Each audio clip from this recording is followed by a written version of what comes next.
या मालिकेच्या आजच्या भागात आपण पाहणार आहोत. तिलोत्तमा सारंगला असं म्हणत असते की तू त्या बाहेरच्या मुलीसाठी आपल्या घरातल्या लोकांवर वाटेल ते आरोप करू नको. त्या मुलीने तुझा विश्वासघात केला आहे आणि तुला घटस्फोट देऊन ती निघून गेली आहे. आता तू तिच्यामध्ये अडकू नको. पण तरीही सारंग म्हणत असतो की नाही आई, या सगळ्यामध्ये ना नक्की काहीतरी गडबड आहे. माझा सावलीवर पूर्ण विश्वास आहे आणि तूच नेहमी सांगतेस ना की प्रत्येक नाण्याला दोन बाजू असतात. मला खरंच असं वाटते की काहीतरी घडलं आहे आणि म्हणून सावलीने हा निर्णय घेतलाय. परंतु तिलोत्तमा सारंगचं काही ऐकून घेण्याच्या मनस्थितीमध्येच नसते. ती सारंगला स्पष्टपणे सांगते की जे घडायचं होतं ते घडून गेलं आहे आणि आता येत्या 2 दिवसांमध्ये तुझं आणि अस्मीचं लग्न आहे. तू त्याकडे लक्ष दे. आणि ती सरळ तेथून निघून जाते आणि तिच्या अशा बोलण्यामुळे सारंगला खूप त्रास होतो. दुसरीकडे सावली एकटीच बाहेर बसलेली असते आणि त्यावेळी तिची आई त्या ठिकाणी येते. ती काही बोलत नाही तर सावली स्वतःहूनच म्हणते की आई, माझी काळजी करू नको, मी ठीक आहे. आणि त्यावर तिची आई हसून म्हणते की साऊ बाळा, मी तर तुला काही विचारलंच नाही गं. आणि मला माहिती आहे तू स्वतःहून जावई बापूंपासून दूर जाण्याचा निर्णय घेतलेला नाही आहे. कारण जर तसं असतं ना तर आत्ता तुझ्या गळ्यामध्ये हे मंगळसूत्र नसतं. एक बाई म्हणून आणि एक आई म्हणून मी एवढं तर समजू शकते ना. आणि ते ऐकून सावली खाली मान घालते. तर सावलीची आई तिला समजावत असते की तू विठुरायाची सावली आहे.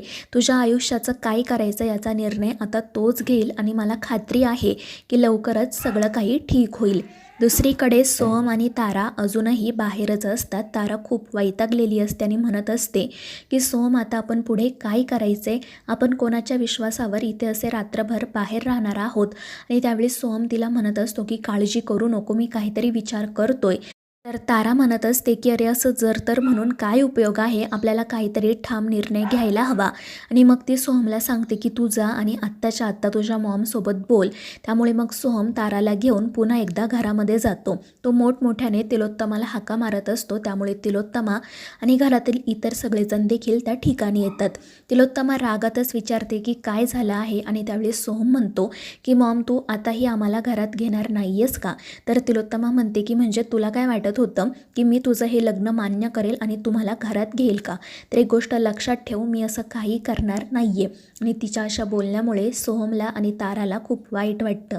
सोहम तिला समजावण्याचा प्रयत्न करत असतो परंतु तिलोत्तमा ऐकून घेत नाही. ती ताराला म्हणते की तू या घरची सून होऊ शकत नाही आणि मी तुम्हाला काही झालं तरी या घरामध्ये येऊ देणार नाही. आणि मग ती तेथून जाण्यासाठी निघते. आणि त्यावेळी सोहम म्हणतो की ठीक आहे मॉम, जर माझी बायको या घरची सून होऊ शकणार नसेल ना तर मग मी सुद्धा या घरात राहणार नाही. मी आणि तारा आत्ताच हे घर सोडून निघून जातोय.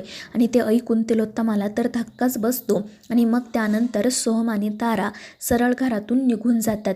पण त्यावेळी सारंग त्या ठिकाणी येतो आणि तिलोत्तमाला समजवण्याचा प्रयत्न करतो. तो म्हणत असतो की अगं आई बघ, सोहम खरंच घर सोडून निघून चाललाय, तू प्लीज त्याला थांबव. परंतु तिलोत्तमा सारंगला असं म्हणते की जर तुला असं वाटत असेल ना की मी त्या दोघांना घरात घ्यावं तर तू अस्मीसोबतच्या लग्नासाठी होकार दे, तरच मी त्या दोघांना घरात घेईल. आणि तिची अशी अट ऐकून सारंगला खूप वाईट वाटतं. पण शेवटी सोहमसाठी आणि तारासाठी तो होकार देतो आणि म्हणतो की मी अस्मीसोबत लग्न करायला तयार आहे. आणि ते ऐकून अस्मी तर खूपच खुश होते. त्यानंतर मग ती ऐश्वर्या पटकन जाऊन घटस्फोटाचे पेपर घेऊन येते. तिलोत्तमा जबरदस्तीने सारंगला त्यावर सही करायला सांगते आणि नाईलाजाने मग सारंगही त्यावर सही करतो. आणि मग शेवटी सोहमचा आणि ताराचा गृहप्रवेश होतो. अमृता त्या दोघांचं औक्षण करते. तर नील म्हणत असतो की घरात येण्याआधी तुम्ही दोघांनी नाव घ्यायला हवं. पण तिलोत्तमा म्हणते की आता या सगळ्याची काही गरज आहे का? मी या दोघांचं नातं स्वीकारलेलं नाही आहे, फक्त कर्तव्य म्हणून त्यांना घरात घेते इतकंच. आणि मग त्यानंतर ती ताराला पटकन घरात यायला सांगते. तारा माप ओलांडून घरात प्रवेश करते. त्यामुळे अमृताला, सारंगला, नीलला आणि चंद्रकांतला खूप आनंद होतो. इतर सगळ्यांचे चेहरे मात्र नेहमीप्रमाणे पडलेलेच असतात. त्यानंतर मग हे दोघेजण सगळ्यांचा आशीर्वाद घेण्यासाठी जातात. परंतु तिलोत्तमा त्यांना पाया देखील पडू देत नाही. ती त्यांना हेच म्हणते की मी तुमचं नातं स्वीकारलेलं नाही आहे, इतकंच लक्षात ठेवा. आणि ती तेथून निघून जाते.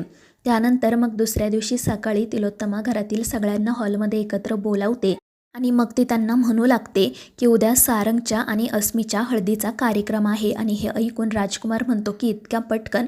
अगं पण आपण सगळी तयारी कशी करणार आहोत? आणि त्यावेळी तिलोत्तमा हसून म्हणते की काळजी करू नको, सगळी तयारी झाली आहे. तर दुसरीकडे सावली विठुरायाकडे सारंगसाठीच प्रार्थना करत असते. तर दुसरीकडे ऐश्वर्या सारंग आणि अस्मीच्या लग्नाची पत्रिकाही घेऊन येते आणि मग ते सगळेजण पत्रिका देवापुढे ठेवण्यासाठी जातात. अमृता पत्रिकेला हळदी कुंकू लावण्यासाठी पुढे येणारच असते, पण तिलोत्तमा तिला थांबवते आणि ऐश्वर्याला पत्रिकेला हळदी कुंकू लावायला सांगते. आणि मग त्यानंतर ती देवाकडे प्रार्थनाही करते की माझ्या सारंगच्या लग्नामध्ये कोणतंही विघ्न यायला नको. त्यानंतर मग सारंग त्याच्या खोलीत जातो, तर ती अस्मीसुद्धा त्याच्या पाठोपाठ येते. ती सारंगच्या जवळ जाण्याचा प्रयत्न करत असते, पण सारंग रागातच तिला म्हणतो की कशासाठी करतेस तू हे सगळं? आणि त्यावेळी अस्मी म्हणते की हे काय बोलतोयस तू? तुला माहिती आहे ना माझं तुझ्यावर किती प्रेम आहे ते. तर सारंग म्हणतो की माझं तुझ्यावर प्रेम नाही आहे, माझं सावलीसोबत लग्न झालं आहे, मी तिच्यासोबत एका बंधनामध्ये आहे आणि असं असताना मी तुझ्याशी लग्न नाही करू शकत. पण अस्मी म्हणते की कोणतं बंधन? अरे ती तुला घटस्फोट देऊन निघून गेली आहे. परंतु सारंग म्हणतो की माझा सावलीवर पूर्ण विश्वास आहे, आमच्या दोघांची ना खूप चांगली मैत्री आहे. जर तिला खरंच माझ्या आयुष्यात राहायचं नसतं ना, तर तिने मला तसं स्पष्टपणे सांगितलं असतं आणि मग ती हे घर सोडून निघून गेली असती. त्यामुळे मला खात्री आहे की नक्कीच काहीतरी घडलं आहे आणि त्यामुळे सावलीने असा निर्णय घेतला आहे. आणि ते ऐकून ती अस्मी तर खूपच घाबरते. ती म्हणत असते की तू उगाच वाटेल तो विचार नको करू, त्या मुलीने तुझा विश्वासघात केला आहे हे मान्य कर. परंतु सारंग म्हणतो की माझा सावलीवर पूर्ण विश्वास आहे, ती कधीच माझ्याशी असं वागू शकत नाही. आणि सारंगच्या अशा बोलण्यामुळे अस्मीला मात्र चांगलाच घाम फुटतो. तर मित्रांनो, या मालिकेच्या पुढील भागांच्या अपडेट्ससाठी आपल्या चॅनेलला सबस्क्राईब करा.